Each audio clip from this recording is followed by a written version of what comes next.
Que a graça e a paz de Cristo estejam com todos vós. Quero convidá-los a ficar de pé. Também já quero convidá-los a abrirem em Romanos capítulo 6, versículo de 12 a 14.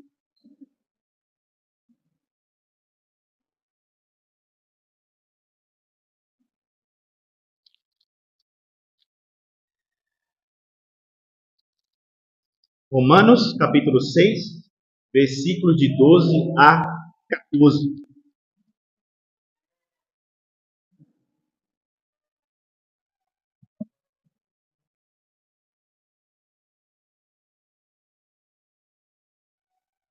Mais uma vez, Romanos capítulo 6, versículos de 12 a 14. Eis o que diz a palavra do nosso Deus.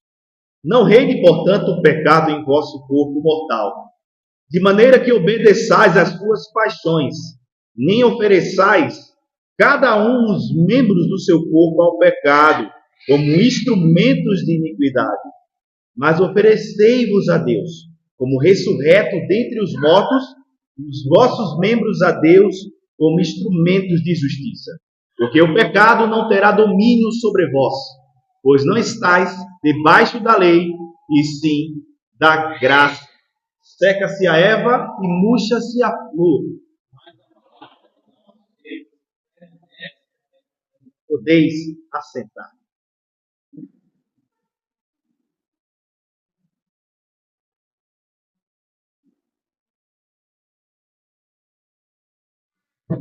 Quais são as consequências de você não entender o que é a vida cristã?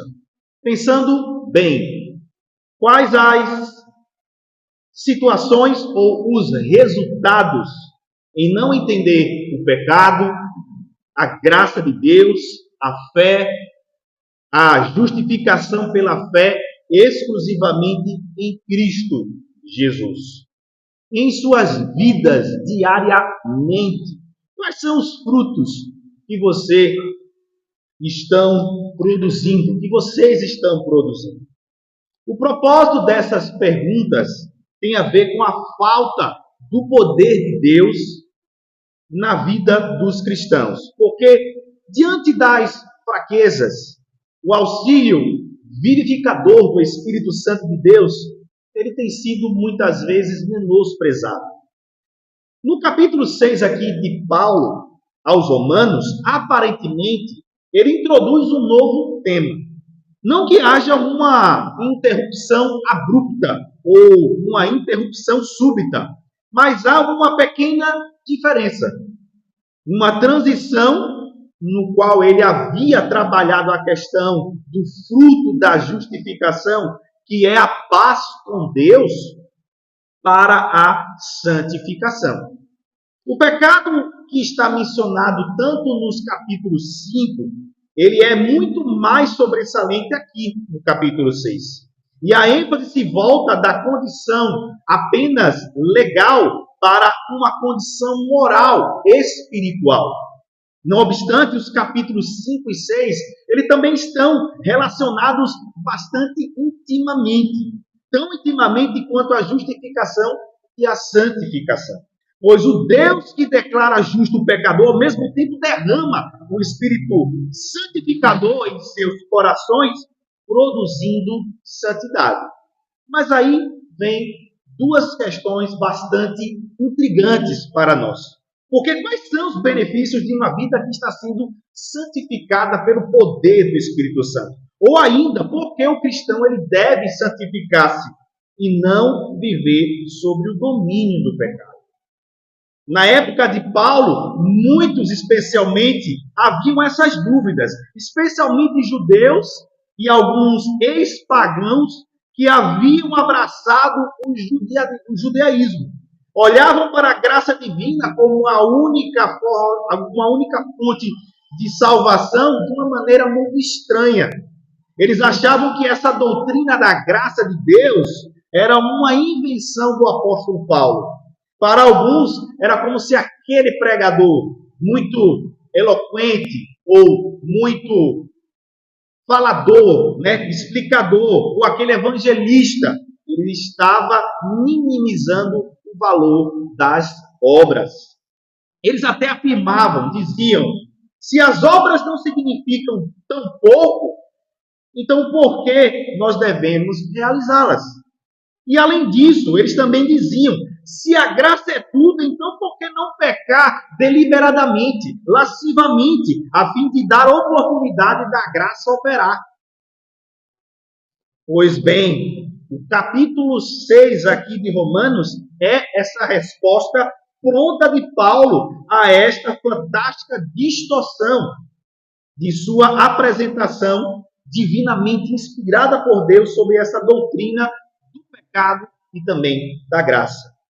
Como todo pecado, irmãos, é uma ofensa contra Deus, e como nos diz os nossos símbolos de fé, o pecado é qualquer falta de conformidade com a lei de Deus, os capítulos 6 e 7 são respostas a essas indagações de Paulo, respondendo a estes irmãos que tinham essas ideias ou essas situações que para eles a doutrina da graça era estranho.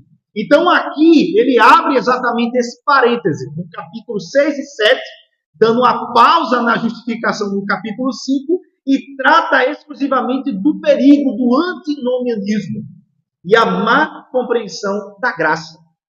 Assim, de uma forma objetiva, eu poderia dizer que Romanos, capítulo 6, ele se divide em duas partes. A primeira parte está aí nos versículos de 1 a 14, e a segunda parte nos versículos de 15 a o versículo número 23. Sendo que a nossa aplicação da exposição que eu estou tratando com vocês nesta noite, a primeira divisão desses versículos de 1 a 11 encontra-se nos versículos de 1 a 11. E a segunda parte, ela encontra-se nos versículos de 12 a 14. Como a primeira parte é os versículos de 1 a 14, nós iremos tratar da segunda parte da primeira parte. Agora, para facilitar ainda mais para todos vocês, há um título que eu queria deixar bem claro. E o título tem uma evidência em forma de pergunta, que quer dizer, o teu corpo é santuário de Deus? O teu corpo é o santuário de Deus? Então, nesses versículos de 12 a 14, Paulo responde esta pergunta, nos dando três respostas. O teu corpo é o santuário de Deus? Primeiro, no versículo 12. Se você entende que o pecado não cessou em seu corpo mortal. E é isso que nós iremos ver aqui no nosso primeiro ponto. Mas no segundo ponto, é se você não oferece os seus membros ao pecado, mais a Deus. Que está aí no versículo número 13 desta nossa exposição. E em terceiro e último lugar, o teu corpo é santuário de Deus se você não vive na escravidão e sim na graça de Deus. No versículo 14. Para ainda ficar mais claro para vocês, eu até disponibilizei a ideia central do texto e essas mesmas perguntas e essas mesmas respostas no grupo do WhatsApp para todos vocês, para que vocês possam acompanhar junto comigo. Mas, novamente, eu reitero a vocês, o título é o teu corpo é santuário de Deus? Então, em primeiro lugar, vamos ver aí, versículo 12. Se você entende que o pecado não cessou no seu corpo. Ouça novamente o que nos diz o versículo 12. Não reine, portanto, o pecado em vosso corpo mortal, de maneira que obedeçais às suas paixões. Em linhas gerais, o melhor de tudo sempre é eliminar as más compreensões. Ou então a gente entender aquilo o que Paulo não está afirmando com este versículo. Primeiro, Paulo não está afirmando, ele não está dizendo que o pecado é mais forte ou ele é mais interessante. Segundo, Paulo nem tampouco está dizendo, apesar de suas palavras, que o pecado ele assumiu novamente as rédeas do corpo. E terceiro, Paulo também não está declarando que o corpo ele é a fonte do pecado. Apesar dos órgãos e membros revelarem o pecado, Contudo, o corpo ele não pode ser a sede ou o apetite do pecado, porque Paulo já havia declarado nesta carta que o corpo ele é templo do Espírito Santo de Deus no cristão.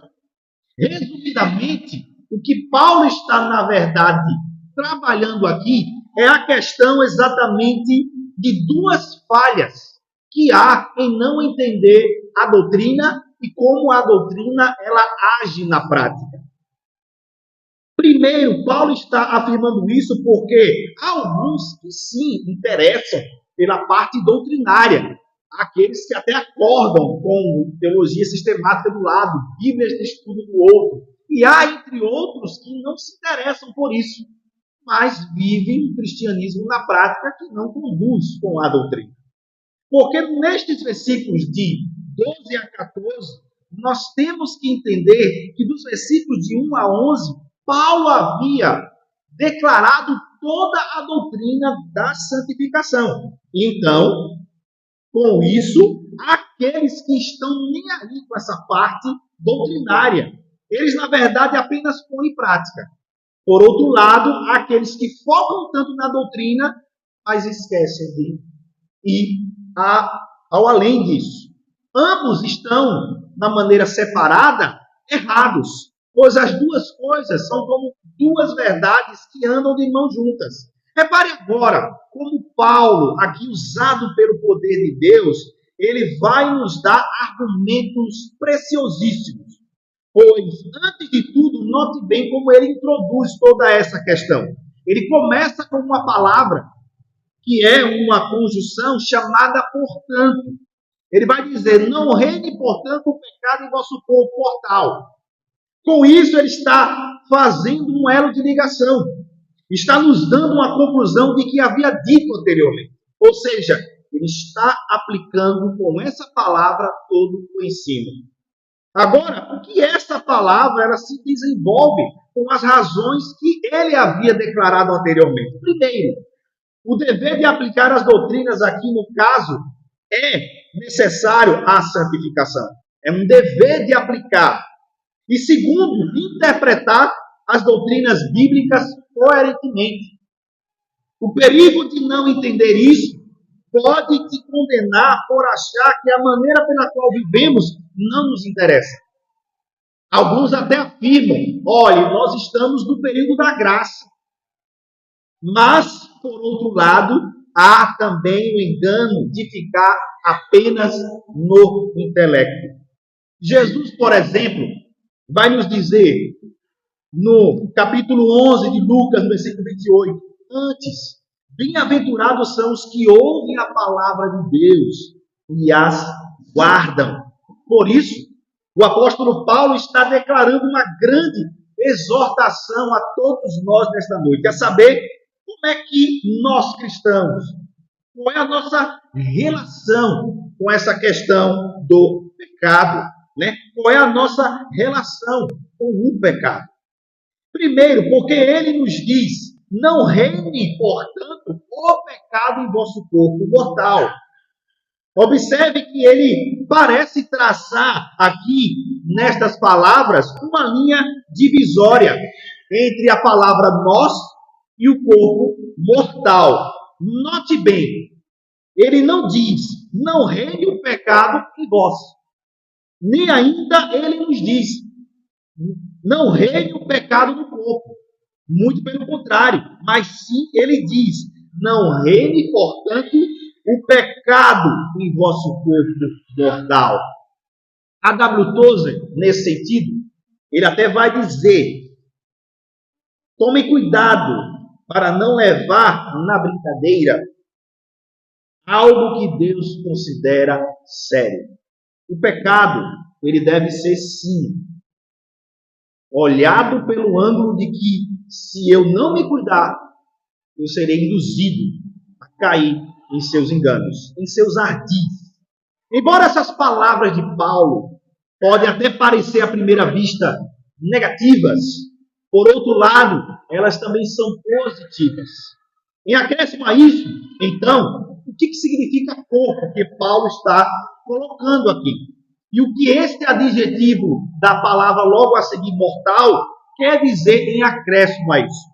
Corpo, conforme está de acordo com todo o contexto, não quer dizer a nossa natureza pecaminosa, pois ele anteriormente nos diz assim, nos versículos 10 e 11 deste mesmo capítulo. Verifique comigo aí os versículos 10 e 11 de Romanos 6.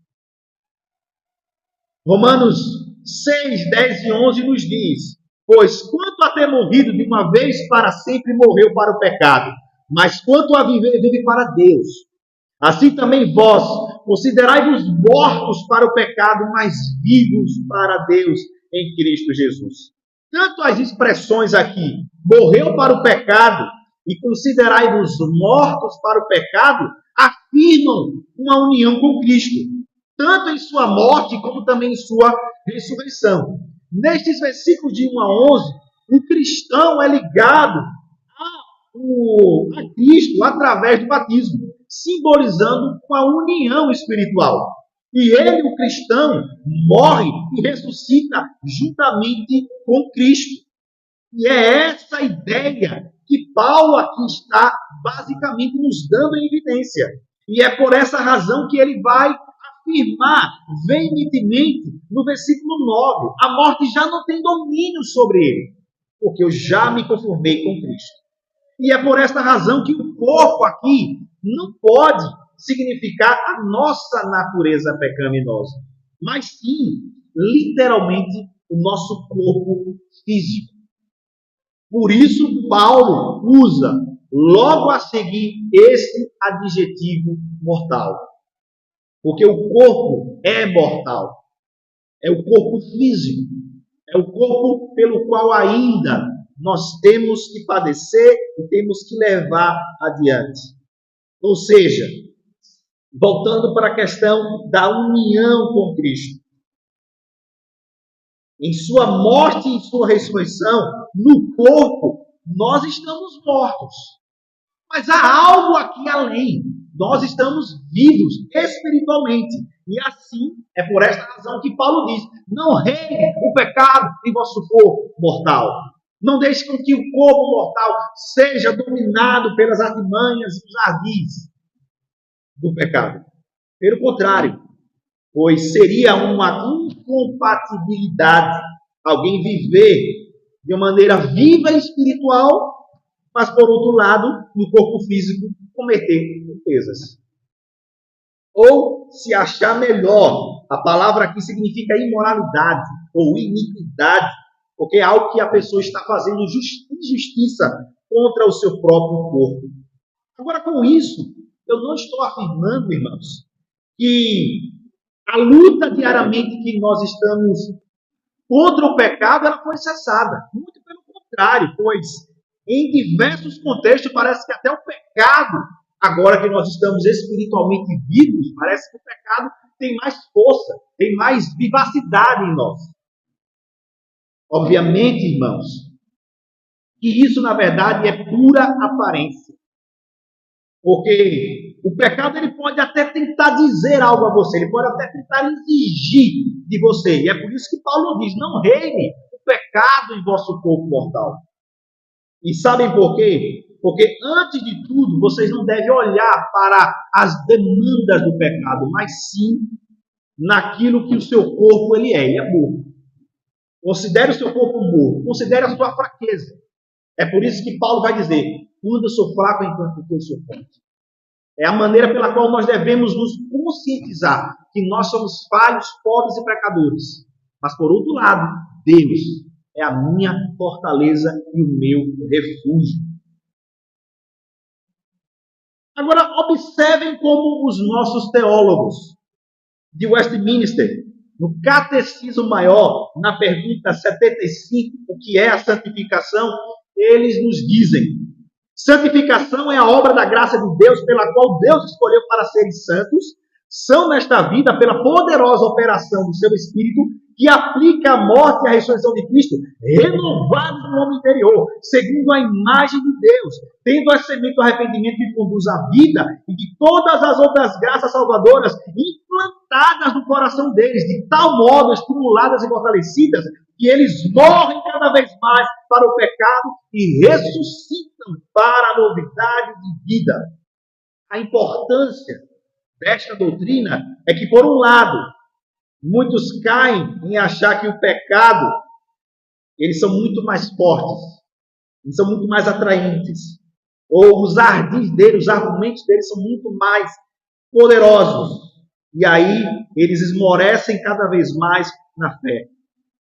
Por outro lado, ainda há aqueles que até mesmo usam todos os seus esforços, todos os seus intelectos, todas as suas forças. Contudo, percebem que a vida cristã é algo muito difícil, é algo muito complicado, né? É a má incompreensão acerca da vida cristã.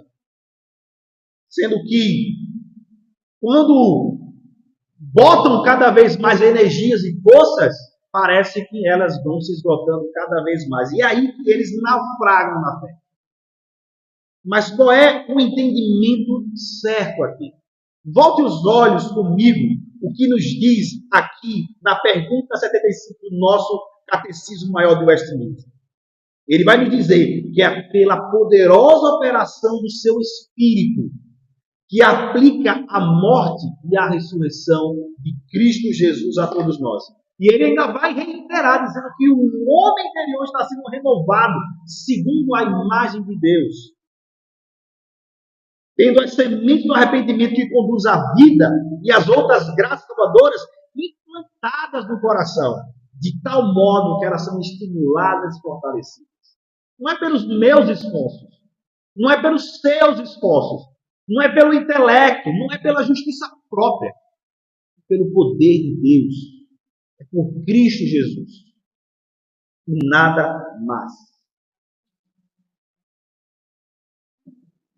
Quando bater as fraquezas e diante de todos os argumentos e as tentações que lhes sobrevêm, lembre-se o que nos diz a Escritura, quando Paulo escreveu em Efésios, capítulo 6, versículos 10 e 11. Sedes fortalecidos no Senhor, na força do seu poder, revestidos de toda a armadura de Deus, para poderes ficar firmes. Agora, ainda há uma última coisa aqui neste versículo, a saber, que é bem provável que o apóstolo esteja comparando tanto o corpo mortal contrastando com o corpo glorificado. Porque Paulo usa aqui exatamente esse adjetivo com um objetivo. Porque o corpo mortal ainda pode obedecer às demandas do desejo do pecado. E ainda é um corpo que ainda padece de fraquezas, tanto para a luxúria como para a incredulidade. Por isso é que, de modo semelhante, Paulo vai afirmar em Filipenses capítulo 3, versículo de 20 a 21. Pois a nossa pátria está nos céus, de onde também aguardamos o Salvador, o Senhor Jesus Cristo. E aí ele diz, o qual transformará o nosso corpo de humilhação para ser igual ao corpo da sua glória. Portanto, queridos, o pecado não cessou no nosso corpo. Porque o nosso corpo ainda é um corpo mortal. Mas haverá de ser um corpo como o corpo de Cristo agora é. E por isso vocês devem viver uma vida de santificação. A santificação, como eu acabei de relatar aqui usando o nosso catecismo, você está recebendo a imagem de Deus em você. A imagem de Cristo interiormente está sendo fortalecida. Ela está sendo revigorada, inculcada, internalizada. E a vida agora deve pertencer exatamente àquele pelo qual nós iremos ressuscitar, a Deus. Nós ressuscitamos para Deus e nós vivemos exatamente para Ele. Nós vivemos para a glória dele. Qual é o fim principal do homem? O principal do homem é glorificar a Deus e desfrutar dele, anelar-se nele para todo sempre. E é por isso que Paulo vai nos dizer em Romanos: somos devedores? Não à carne. Eu não estou nem aí para o que ela diz. Nós somos devedores, na verdade, ao Espírito. Porque se viverdes pelo Espírito, jamais satisfareis a concupiscência da carne. Porque se viveres segundo a carne, caminhais para a morte. É o que ele diz aqui em Romanos 8. Mas se pelo Espírito mortificar os feitos do corpo, certamente vivereis. E é isso o que quer dizer que o teu corpo é santuário do Espírito quando você entende que o pecado não cessou no seu corpo mortal. Mas agora, em segundo lugar, o teu corpo é santuário do Espírito se você não oferece os seus membros ao pecado, mas, pelo contrário, a Deus. Verifique comigo em sua Bíblia aí, versículo número 13 agora. Romanos 6,13 assim nos diz: nem ofereçais cada um os membros do seu corpo ao pecado, como instrumentos de iniquidade, mas oferecei-vos a Deus como ressurreto dentre os mortos, e os vossos membros a Deus como instrumentos de justiça. Depois dessa exortação concernente ao pecado não mais reinar no corpo mortal, agora então, Paulo demonstra nessas palavras como o pecado ele faz isso. O apóstolo, somente nestes versículos, ele está usando um advérbio aqui como 3 vezes, que quer dizer a maneira circunstancial que os membros eles são afetados.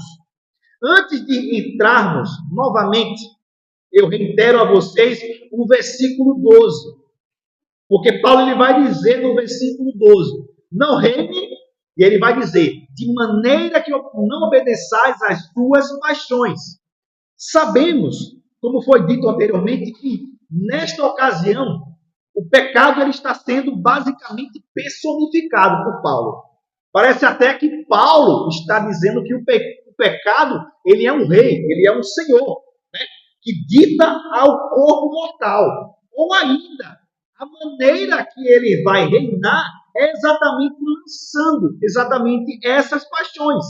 É como se fossem as suas armadilhas, é como se fossem os seus ardis. A palavra aqui que Paulo usa para paixões significa desejo, significa anelo pelo que é proibido, ou então significa um anseio pela luxúria. Agora vocês devem entender que Paulo não está referindo à luxúria que há nos nossos corações pecaminosos, mas sim à luxúria do pecado, pois o que Paulo está enaltecendo aqui é os anseios que o pecado produz no corpo mortal. Por isso, o apóstolo Paulo destaca aqui 3 usos nesta palavra como. Uma, ele está dizendo que é para o pecado. Ele vai dizer, nem ofereçais cada um os membros do seu corpo ao pecado como instrumentos de justiça. Mas aí ele vai reiterar mais 2 pomos, e totalmente para Deus. Até parece aqui, né, que Paulo está dando um combate entre o corpo mortal obedecer às paixões e como nós somos instrumentos para Deus. Porque Paulo está menosprezando nas palavras aqui ao comparar os instrumentos de iniquidade com relação a Deus. Perceba comigo primeiro. Paulo afirma negativamente para não oferecer os membros, que quer dizer qualquer parte do corpo. Inclusive, a mente e os pensamentos estão incluídos aqui. Em acréscimo agora, o que você deve prestar atenção é o que vai vir a seguir, pois ele acrescenta a forma como esse membro ele está sendo oferecido, cuja palavra significa ou ferramenta ou instrumento para fazer algo, ou para preparar algo. Ele vai dizer como instrumentos de iniquidade, como ressurreto dentre os mortos, ou como instrumentos de justiça. Essa palavra normalmente que ele está usando de instrumentos aqui é a maneira usada tecnicamente para algo militar, um instrumento militar. E aqui Paulo, por sua vez, usa para declarar a forma negativamente primeiro como o homem, ou como nós, salvos em Cristo, oferecemos os nossos membros militarmente ao pecado. É bastante duro, né? Começar exatamente por essa negativa. Mas eu volto a lembrar a vocês. Paulo não está aqui querendo nos emboltar. Ele não está querendo nos dar um balde de água fria. Pelo contrário, ele está nos dando razões. Ele está nos dando argumentos para que a santificação seja fluente, seja boa. E isso porque ele quer que o pecado em você não reine. Vejam como flui o restante do versículo. Assim nos diz: não ofereçais ao pecado como instrumento de iniquidade, mas ele vai usar dois comos, ressaltando ainda mais. Veja, mas oferecei-vos a Deus como ressurreto dentre os mortos, e os vossos membros a Deus como instrumentos de justiça. Três coisas em acréscimo aqui. Primeiro, ele aponta o que você deve fazer. Segundo, a novidade de vida e a vida por vir são duas verdades que andam juntas. Terceiro, os membros do seu corpo, os membros do cristão, na verdade, não pertencem a nós, não pertencem a vocês. E a quem eles pertencem? A Deus. É aí que tudo muda, tudo faz sentido. Veja como Paulo vai dizer isso de uma maneira ainda mais clara. Mas agora nos versículos de 16 a 18 desse mesmo capítulo 6 de Romanos. Romanos 6, verifique comigo, 16 a 18. Romanos 6, 16 a 18, assim nos diz: não sabeis que daquele a quem vos ofereceis como servos para a obediência, desse mesmo a quem obedeceis, sois servos, seja do pecado para a morte ou da obediência para a justiça? Mas graças a Deus, porque outrora, escravos do pecado, contudo, vieste a obedecer de coração a forma de doutrina a que fostes entregues. E uma vez libertados do pecado, fostes feitos servos da justiça. Em concordância, Romanos 12, 1 também nos diz, né? Rogo-vos, pois, pela misericórdia de Deus, que vos apresenteis os vossos corpos, o sacrifício vivo, santo e agradável. Este é um versículo mega conhecido. Mas a palavra aqui, apresenteis, é a mesma que Paulo está usando no versículo 13 e aqui, nesse versículo 16, que eu estou trazendo para vocês. Oferecer, obedecer, é a mesma palavra. Ou seja, só há duas possibilidades. Ou os seus membros servem e oferecem as demandas do pecado como instrumentos de transgressões, ou, por outro lado, eles servem a Deus.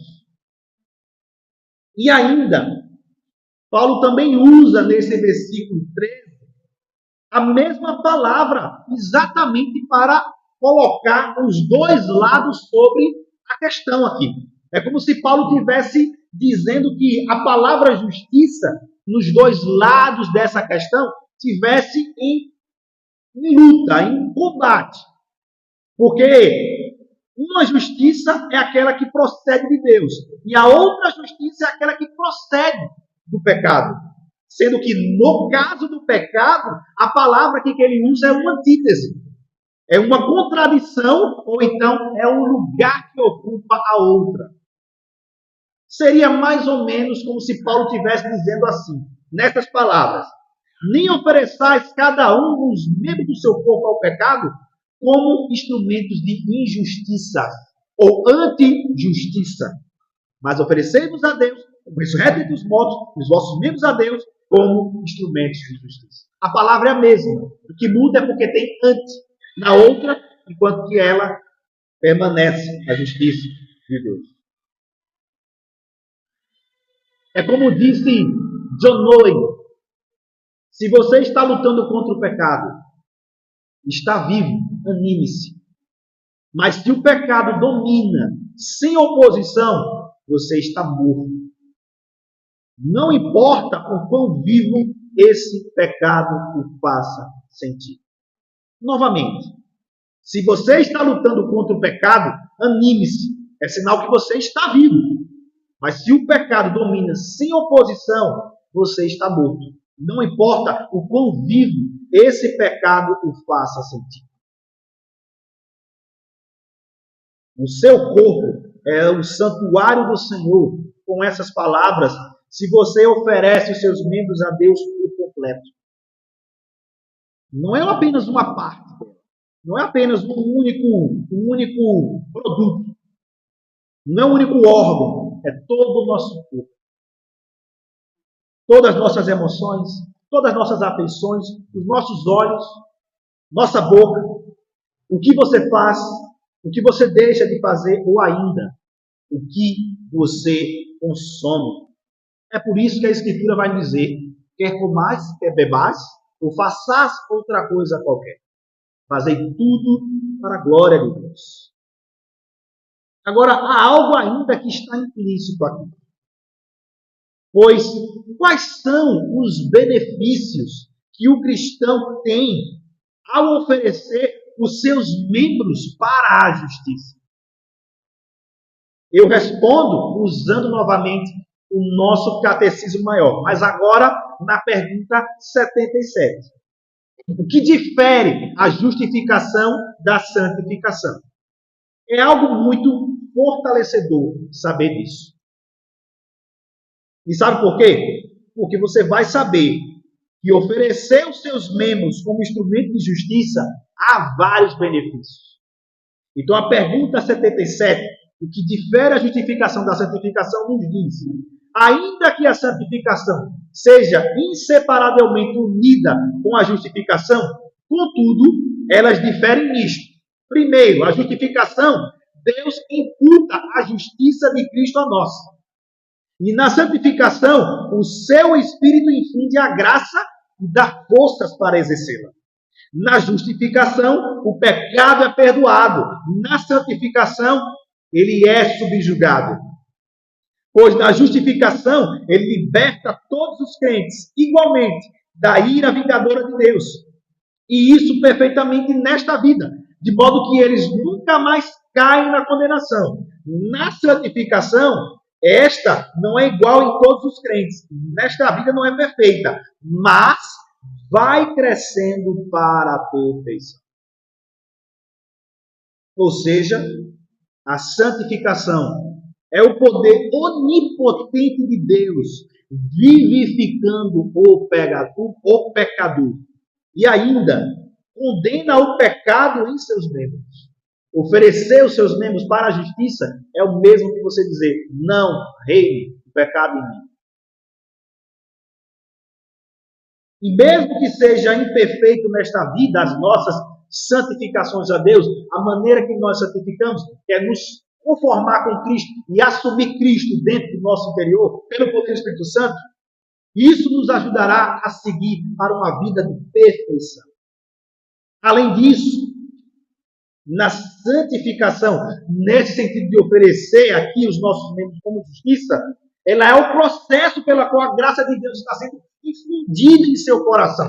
E ela infunde o princípio de uma nova vida. A imagem de Cristo está sendo forjada ou não em você. É isso que você precisa saber.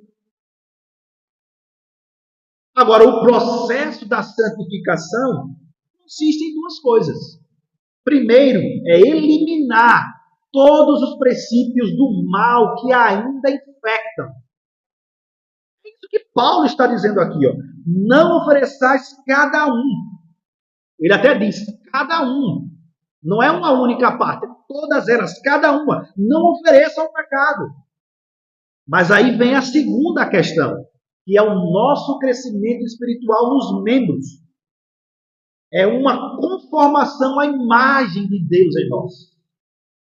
O teu corpo, querido, é templo do Espírito Santo? É o santuário de Deus ou não? Vimos então, em primeiro lugar, que o nosso corpo é o santuário se você entende que o pecado não cessou. Mas em segundo lugar, vimos que você não deve oferecer ao pecado os seus membros, mas a Deus. Mas agora, em último lugar, O teu corpo é santuário de Deus se você não vive na escravidão e sim na graça de Deus. O versículo 14 nos diz: porque o pecado não terá domínio sobre vós, por não estáis debaixo da lei e sim da graça.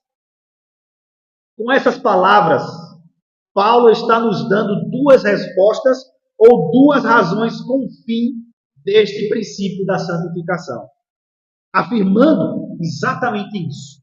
A luta cristã, não é sem esperanças. A primeira afirmação de Paulo aqui é exatamente esta. Observe aí comigo nesse 14. O pecado não terá domínio sobre vós. Se você aplicou o versículo 12, o versículo 13, o pecado não terá domínio sobre vós. Ou seja, o crente não está empenhado no combate sem esperanças. Mesmo que seja árduo, mesmo que seja difícil. Sim, a sua luta tem uma vitória garantida. O bom da Escritura são exatamente esses maços. E Paulo diz assim, exatamente porque nós devemos aplicar tudo por inteiro aqui à nossa vida espiritual. E não apenas uma parte dela. Pois se você rende-se a Deus inteiramente, com todo o seu ser, com toda a sua força e mente, hoje, nesta noite, Deus quer verdadeiros adoradores. O Pai procura. É isso que Jesus disse. Então, logo, se você aplica isso aqui, o pecado não terá domínio sobre você. Agora, se o pecado está tendo domínio sobre você, sinto muito, você já é um derrotado. Mas ainda há esperanças. E a razão que Paulo dá aqui é porque o triunfo do pecado sobre nossas vidas não mais nos escravizará e nem reinará. Note que Paulo está usando algo temporal, é corpo mortal, mas logo, logo nós teremos um corpo glorificado. Se você, cristão, está aplicando esta doutrina à sua vida, conhecendo-se interiormente Cristo em você. Quando você conhece a Deus, é apropriar-se de Deus, é tomar Deus para você, é desejar o amor dele, é desejar a mente dele, é desejar as afeições dele, é querer ele a todo instante, é não largá-lo, é não deixá-lo por nenhum segundo, nenhum milésimo. Na verdade, nós pecamos porque nós esquecemos de Deus por um segundo. E ainda mais, se é difícil para você neste momento, eu entendo. Eu me conformo com você, porque eu também sou fraco, eu também sou falho. Todos nós aqui, ninguém está apto para ser maravilhoso. Não existe supercrente. Isso é algo que o mundo cria aí. Jonathan Edwards, João Calvino, nenhum deles foram supercrentes. Pelo contrário, se vocês olharem os diários desses homens, eles estavam lá escancarando a natureza pecaminosa deles. E sabe por quê? Porque esta é a doutrina bíblica. É difícil. Eu sei, é difícil. É melhor a gente se conformar com a verdade e caminhar para a verdade. Se o pecado está te desnorteando, também está te puxando para baixo cada vez mais, ótimo. Deixe-me alertá-lo para algo surpreendente nesta noite. O poder de Deus pode tirar você desse lamaçal. E ele não somente tira você de lá, como ele também coloca você no lugar de honra. Deus é o único que pode fazer isso. E ainda, ele também nos dá boas obras através do seu Santo Espírito, que é o poder vivificador dele, é o sopro de Deus sobre os vossos corpos. Romanos 8, versículos de 11 a 13. Se habita em vós o Espírito daquele que ressuscitou a Jesus dentre os mortos, esse mesmo que ressuscitou a Cristo Jesus dentre os mortos, vivificará também o vosso corpo mortal, por meio do seu Espírito que em vós habita. Assim, pois, irmãos, somos devedores não à carne, como se constrangidos a viver segundo a carne, porque se viveis segundo a carne, caminhais para a morte. Mas se pelo Espírito mortificados os feitos do corpo, certamente vivereis. Agora, veja agora, repare comigo, uma segunda razão que Paulo está declarando aqui nesse versículo 14. Porque este versículo, ele não está dizendo que a lei ela foi anulada. Ou que o antigo pacto era o período da lei. E agora, então, esse é o período atual, que é o período da graça, né? Porque muitos usam esse versículo erradamente. Paulo está dizendo, pois não estáis debaixo da lei, e sim da graça. Na verdade, se alguém assumir essa interpretação, automaticamente com isso ele está justificando o pecado. E aí todos os argumentos de Paulo aqui contra o pecado foi por água abaixo. Paulo diz no versículo 1, permaneceremos no pecado para que a graça seja mais abundante? De modo nenhum. Conviveremos ainda no pecado, nós que para ele morremos. E ainda, ele acabou de afirmar para nós aqui, porque o pecado não terá domínio sobre vós. Então, como então é o rompimento do período da lei? Ou como a lei pode ser abolida por causa da graça? Aliás, irmãos, se a libertação da lei, ela pode nos garantir uma vida de santidade? Não, pelo contrário. Abolir a lei, na verdade, vai nos dar razão para fazer o que nós queremos. Como disse aquele filósofo, né? Se não há moral, Deus não existe. Então podemos fazer o que quiser. Pelo contrário, é a prática da lei que me garante a justiça. Porque o pecado, conforme eu disse, é qualquer falta de conformidade com a lei de Deus. O pecado é a transgressão da lei. Porém, ninguém, no sentido pleno da lei, cumpriu rigorosamente, a não ser o nosso Senhor Jesus Cristo, o Rei da Glória. E é por essa razão que Paulo, no capítulo 7, ele vai dizer: a lei é santa e o mandamento é santo, justo e bom. Acaso o bom se me tornou em morte? De modo nenhum. Pelo contrário, o pecado, para a revelação do pecado, por meio de uma coisa boa, causou minha morte, a fim de que pelo mandamento se mostrasse sobremaneira maligno. Porque bem sabemos que a lei é espiritual. Eu, todavia, sou carnal, vendido à escravidão ao pecado. Nessas palavras, a lei é algo que acusa o pecado no corpo e dá a sentença de condenação. O problema não está na lei. O problema está em nós, no nosso corpo. É por isso que Paulo vai dizer: desventurado homem que sou, quem me livrará do corpo dessa? Paulo, na realidade, aqui, voltando ao nosso versículo em questão, versículo 14, a parte final, ele está dizendo duas formas para expressar um único sentido. Paulo está dizendo: não estás debaixo da lei e sim da graça. São duas coisas que complementam-se. Porque aqui Paulo está dizendo assim: duas formas de salvações ou dois estados em que o homem confia como sua justificação. Em outras palavras, ou é a lei que me dá o poder atuante sobre o homem para a justificação, é a lei que me garante essa justiça, é a lei que eu prefiro fazer e cumpri-la e assim sou salvo, ou ainda, ou melhor dizendo, é a graça de Deus que é derramada sobre mim para a salvação. A justificação, como disse Martinho Lutero, justificação pela fé somente é a doutrina pela qual a igreja cai ou permanece. Ou é Cristo ou é nada. Ou é o seu Senhor ou é você. Ou é a obediência da lei ou é a graça de Deus. Não existe uma linha que junta uma as duas coisas. Ou é uma ou é outra. De maneira melhor, né? Volte os seus olhos aí para Romanos capítulo 5, versículo 20.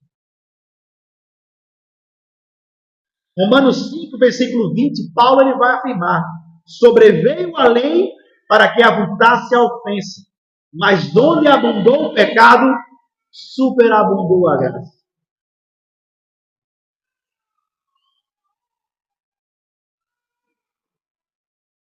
Agora, grandes indagações há para todos nós aqui nesta noite. E eu começo perguntando: que tipo de pecador você é? Você é o pecador impenitente ou você é o pecador penitente? Você é o pecador que a cada dia, diariamente, diuturnamente, está lá voltando-se a Deus e confessando os seus pecados? Ou você está esquecido? Ou você está vivendo uma vida que a mortificação do pecado e a santificação de Deus, ela já é menosprezada há muito tempo?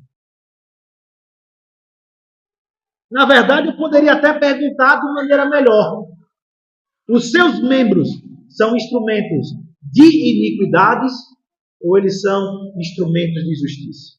Como é que você vai implementar? Como é que você vai pôr em prática esses versículos que agora foram explicados para vocês? Primeiro, os homens não fazem santos a si mesmos. Isso é algo que você deve reconhecer. Você, pelo seu esforço, não faz santo a si mesmo. É aí que vem a segunda aplicação. Na verdade, a santidade e todos os seus exercícios são atribuídos pelo poder do Espírito Santo. Pelo Espírito Santo de Cristo, que é o autor da nossa salvação. E terceira aplicação, qual é o processo da santificação? É quando o pecador, pelo poder do Espírito Santo, é conduzido ao arrependimento. O arrependimento para a vida é a graça pela qual o pecador, ele reconhece os seus pecados, mas ele percebe a misericórdia de Deus em Cristo. Se enchendo de horror pelos seus pecados, abandonando-os e voltando inteiramente para Deus, para prestar nova obediência. Por isso, a quarta aplicação aqui: você deve crer no poder onipotente de Deus, que tanto é transformador como é vivificador. O Espírito Santo, ele muda a mente, ele muda o olhar, ele muda as nossas afeições, ele muda as nossas emoções. Na verdade, ele converte, ele reforma mesmo o homem. Nesse sentido aqui, o Espírito Santo, ele é o reformador, ele é o transformador, ele é o capacitador. Mas também perceba que há um apelo aqui que Paulo faz e a própria Escritura também nos faz, que é apelar para a nossa vontade. Nós sabemos que a santificação, há momentos em que ela é boa, mas há momentos que ela é ineficaz. Então, é um apelo à nossa vontade. E sabe por quê? Porque você deve transformar, ou você deve refazer a sua vontade de acordo com a vontade de Deus. Então, por que você deve santificar? Consiste em duas coisas. Primeiro, eliminar progressivamente os princípios do mal que ainda infectam a nossa natureza e a destruição do seu poder atuante. Mas segundo, o crescimento do princípio de vida espiritual deve gerar até controlar os seus pensamentos, seus sentimentos, atos, e assim você se conformasse em sua alma segundo a imagem de Cristo. Para concluir, irmãos, a posição do cristão diante de Deus se fundamenta na justiça de Cristo. Esta é a maior grandeza do Evangelho, porque em Cristo Deus se reconcilia conosco, na justiça do seu Filho Jesus. Não em a observância da lei, pois o princípio controlador da vida cristã é o reino da graça. É pela graça, nada mais. Nós devemos descansar nessa graça. É o que falta. E que isso é libertador. A tal ponto que o reino do pecado ele é desfeito, parte por parte. E ainda, nós nos transformamos na semelhança de Cristo Jesus. Lembrem-se, o teu corpo é santuário de Deus. Tire sua fronte e vamos orar.